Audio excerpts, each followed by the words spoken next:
Chapitre 2 La sainteté, comment l'obtenir? Mon peuple est détruit parce qu'il lui manque la connaissance. Osée 4, verset 6. La vie éternelle, c'est qu'ils te connaissent, toi, le seul vrai Dieu, et celui que tu as envoyé, Jésus-Christ. Jean 17, verset 3. Un professeur âgé de plus de 80 ans disait un jour dans une réunion de sainteté: « Je crois à la sainteté, mais je ne crois pas qu'elle s'acquiert tout d'un coup comme vous le prétendez. Je crois que c'est une œuvre progressive. » Des milliers d'hommes n'ont pas connu la glorieuse expérience de la sainteté à cause de cette erreur très répandue, s'ajoutant à celle qui fait dépendre de la mort la libération du péché et la réalisation de la sainteté. Une telle erreur empêche de reconnaître le caractère odieux du péché et méconnaît, en outre, le simple moyen de la foi, le seul par lequel il peut être détruit.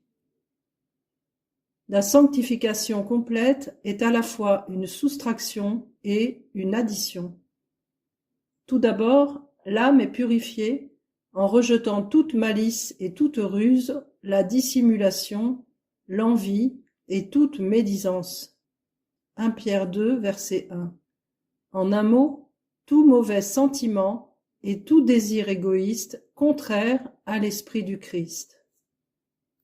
De nature, cette œuvre de sanctification ne peut être le résultat d'une croissance. Pour croître, il faut recevoir, tandis que pour être purifié, il faut perdre. La Bible dit: « Renoncez à toutes ces choses, à la colère, à l'animosité, à la méchanceté, à la calomnie, aux paroles déshonnêtes. » Colossiens 3, verset 8. L'apôtre parle de ces choses comme devant être enlevées par l'homme, de la même manière qu'il enlève son habit. Ce n'est pas en plusieurs fois qu'un homme ôte son vêtement, mais par un effort volontaire et immédiat de tout son corps. C'est là une soustraction. Mais l'apôtre ajoute: « Comme des élus de Dieu, saints et bien-aimés, revêtez-vous d'entrailles de miséricorde, de bonté, d'humilité, de douceur, de patience. » Colossiens 3, verset 12. Ce n'est pas non plus en plusieurs fois qu'un homme met son habit, mais par effort semblable de tout son corps. Un homme peut grandir dans son habit jusqu'à ce qu'il devienne trop petit, mais pas vers son habit. Il doit d'abord le mettre. De même, un homme peut croître dans la grâce, mais pas vers la grâce. Un homme peut nager dans l'eau, mais pas vers l'eau. Ce n'est pas progressivement que vous enlevez les mauvaises herbes de votre jardin, mais en les arrachant complètement et d'un seul coup par un usage vigoureux du serpoir et du râteau. Ce n'est pas progressivement que le cher petit enfant qui a taché son vêtement en se roulant dans la cour avec le chat et le chien sera nettoyé. Il pourrait grandir jusqu'à l'état d'homme fait et rester sale. C'est en le lavant d'un trait avec de l'eau pure que vous le rendrez présentable. Ainsi la Bible dit: « À celui qui nous aime, qui nous a délivrés de nos péchés par son sang. » Apocalypse 1, verset 5. Le sang de Jésus, son Fils, nous purifie de tout péché. 1 Jean 1, verset 7. C'est aussi ce que dit notre cantique: « Ô Jésus, ton sang précieux a lavé mon iniquité. Oui, tu m'as répondu des cieux, ton amour m'a tout pardonné. Je te contemple, et je puis croire qu'en toi, j'ai complète victoire. Au pied de la croix maintenant je me relève triomphant. » Tout cela fut expliqué au professeur en question. Avec 60 années d'expérience chrétienne derrière lui, se trouvait-il plus près d'obtenir le don inestimable d'un cœur pur qu'au premier jour de sa vie chrétienne? Il reconnut honnêtement que non.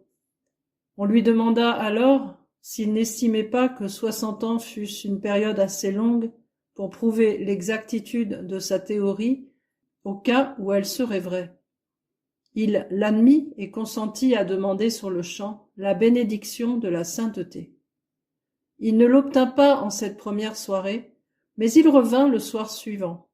À genoux depuis 5 minutes à peine, il se releva, et les bras étendus, les joues ruisselantes de larmes, le visage rayonnant d'une clarté céleste, il s'écria: autant l'Orient est éloigné de l'Occident, autant il a éloigné de moi mes transgressions. Psaume 103, verset 12. Il rendit témoignage quelque temps encore de cette merveilleuse grâce de Dieu en Christ, puis s'en alla triomphant dans le sein de ce Dieu que nul ne verra sans la sanctification.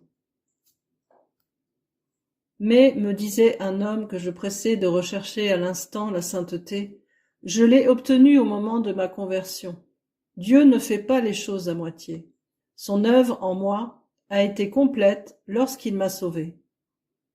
Assurément, Dieu fait une œuvre parfaite. En vous convertissant, il vous a pardonné tous vos péchés. Il les a effacés comme une nuée. Ésaïe 44, verset 22. Afin de ne plus se souvenir de vos péchés. Jérémie 31, verset 34. Il vous a adopté comme membre de sa famille et vous a donné son Saint-Esprit, afin qu'il vous rende témoignage de cette présente grâce. Cette assurance vous a rendu plus heureux que l'annonce d'un héritage de plusieurs millions ou de votre nomination à une haute position officielle, car elle vous a fait héritier de Dieu et co-héritier de notre Seigneur Jésus-Christ. Romains 8, verset 17. Gloire à Dieu! Quelle grande chose que la conversion! Mais mon frère, êtes-vous délivré de toute impatience, de toute colère, de toute irritation, de toute hypocrisie et autres péchés semblables? Vivez-vous une vie sainte? Je ne considère pas la question exactement comme vous, reprit-il. Je ne crois pas que nous puissions, en cette vie, être délivrés de toute impatience et de toute colère. Et comme j'insistais sur ce point, il finit par éluder la question et contredire sa propre assertion d'être entré en possession de la sainteté au moment de sa conversion. Comme l'écrivait quelqu'un, il nierait la maladie plutôt que de prendre le remède. Le fait est que ni la Bible ni l'expérience ne prouvent que salut et sainteté s'accomplissent simultanément, bien au contraire. L'homme qui se convertit reçoit, avec le pardon de ses péchés, l'assurance de son entrée dans la famille de Dieu. Ses désirs changent alors d'orientation. Mais bien vite, il s'aperçoit que sa patience est mêlée d'humeur, sa bonté de colère, sa douceur d'irritation, sentiment qui procède du cœur et dont lui-même a pleinement conscience, même s'il passe inaperçu pour le monde, son humilité d'orgueil, sa fidélité à Jésus alliée à la honte de la croix. En un mot, il trouve les fruits de l'esprit et les œuvres de la chair mélangés à lui à des degrés divers. Cet état de choses cessera quand son cœur sera purifié, ce qui exige une œuvre nouvelle de la grâce, précédée d'une consécration absolue et d'un acte de foi aussi défini que celui dont sa conversion dépendait. Après sa conversion, son ancienne nature pécheresse est semblable à un arbre coupé dont le tronc reste encore en terre. L'arbre lui-même ne causera plus d'ennui, mais, si l'on y prend garde, de petits rejetons continueront à sortir du tronc. Faire sauter la souche à la dynamite sera le moyen radical d'en finir. Dieu veut de même placer dans ton âme convertie la dynamite du Saint-Esprit. Le mot dynamite, dérivé du grec, signifie puissance, acte 1, verset 8, afin d'en finir pour toujours avec l'ancienne et embarrassante nature pécheresse, de sorte qu'on puisse dire en toute vérité: les choses anciennes sont passées, voici, toutes choses sont devenues nouvelles. 2 Corinthiens 5, verset 17. C'est précisément ce que Dieu fit pour les apôtres le jour de la Pentecôte. Pourtant, personne ne peut nier qu'ils étaient déjà convertis, puisque Jésus lui-même leur avait dit: « Réjouissez-vous de ce que vos noms sont écrits dans les cieux. » Luc 10, verset 20. Or, le nom d'un homme s'inscrit dans les cieux seulement après sa conversion. Ces deux aussi que Jésus avait dit, « Ils ne sont pas du monde, comme moi, je ne suis pas du monde. » Jean 17, verset 14, ce qui ne pouvait s'appliquer à des inconvertis. Nous devons donc en conclure que les apôtres étaient déjà convertis, mais n'avaient pas reçu la bénédiction d'un cœur pur avant la Pentecôte. Or, ils la reçurent en ce jour-là. Pierre le déclare de la façon la plus claire lorsqu'il dit en Actes 15, versets 8 et 9, « Et Dieu qui connaît les cœurs leur a rendu témoignage en leur donnant le Saint-Esprit comme à nous. Il n'a fait aucune différence entre nous et eux, ayant purifié leur cœur par la foi. » Jusqu'alors, Pierre était tantôt plein de présomption, tantôt rempli de crainte. Un jour, il s'écrie, « Quand tu serais pour tous une occasion de chute, tu ne le seras jamais pour moi.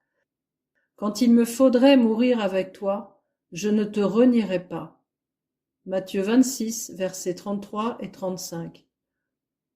Peu de temps après, quand la foule s'avance pour saisir son maître, il attaque hardiment et combat avec son épée. Le lendemain, l'excitation passée et l'enthousiasme éteint, il se laisse intimider par une servante au point de faire des imprécations et de renier par 3 fois son maître. Ne s'en trouve-t-il pas parmi nous qui se montrent de même pleins de courage au milieu de l'entrain général et quand tout leur est favorable? Ils pourront encore, à l'occasion, faire front aux adversaires et riposter en jouant du poing, allusion aux persécutions subies par les salutistes des premiers jours. Mais ils n'ont pas le courage de porter l'uniforme à l'atelier, de peur d'encourir le mépris de leurs compagnons et les railleries des gamins de la rue. De tels soldats aiment la parade, mais reculent devant une vraie mêlée. Le jour de la Pentecôte, Pierre eut la victoire. La puissance du Saint-Esprit entra en lui. Il reçut un cœur pur, d'où l'amour parfait avait banni la crainte. Aussi, après son emprisonnement recevant du Sanhédrin l'interdiction de prêcher à nouveau dans les rues, l'apôtre répondit, « Jugez s'il est juste, devant Dieu, de vous obéir plutôt qu'à Dieu, car nous ne pouvons pas ne pas parler de ce que nous avons vu et entendu. » Acte 4, versets 19 et 20. Dès sa libération, on le retrouvait dans les rues, annonçant la bonne nouvelle d'un salut parfait. Après cela, Pierre fut pour jamais à l'abri de la crainte, et l'orgueil spirituel n'eut plus de prise sur lui. Aussi, lors de la guérison du paralytique, put-il s'écrier devant le peuple étonné, accouru autour de lui. « Hommes israélites, pourquoi vous étonnez-vous de cela? Pourquoi avez-vous les regards fixés sur nous, comme si c'était par notre propre puissance ou par notre piété que nous eussions fait marcher cet homme? Le Dieu de nos pères a glorifié son serviteur Jésus. C'est par la foi en son nom que son nom a raffermi celui que vous voyez et connaissez. C'est la foi en lui qui a donné à cet homme cette entière guérison. » Acte 3, versets 12, 13 et 16. Il ne resta plus rien chez l'apôtre de cette violence qui lui fit couper l'oreille du soldat lors de l'arrestation de Jésus. Mais il s'arma de la pensée qui est en Christ. 1 Pierre 4, verset 1. En disciple de celui qui nous a laissé un exemple, afin que nous suivions ses traces. 1 Pierre 2, verset 21. Mais nous ne pouvons recevoir ce que reçut Pierre le jour de la Pentecôte, m'écrivait un jour quelqu'un. Cependant, au cours de la grande prédication qu'il fit entendre ce jour-là, Pierre déclara lui-même, « Vous recevrez le don du Saint-Esprit, car la promesse est pour vous, pour vos enfants, et pour tous ceux qui sont au loin, même dans 1000 ans, en aussi grand nombre que le Seigneur notre Dieu les appellera. » Acte 2, versets 38 et 39.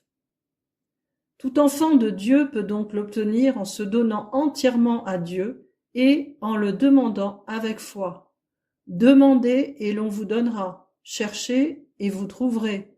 Si donc, méchants comme vous l'êtes, vous savez donner de bonnes choses à vos enfants, à combien plus forte raison le Père céleste donnera-t-il le Saint-Esprit à ceux qui le lui demandent?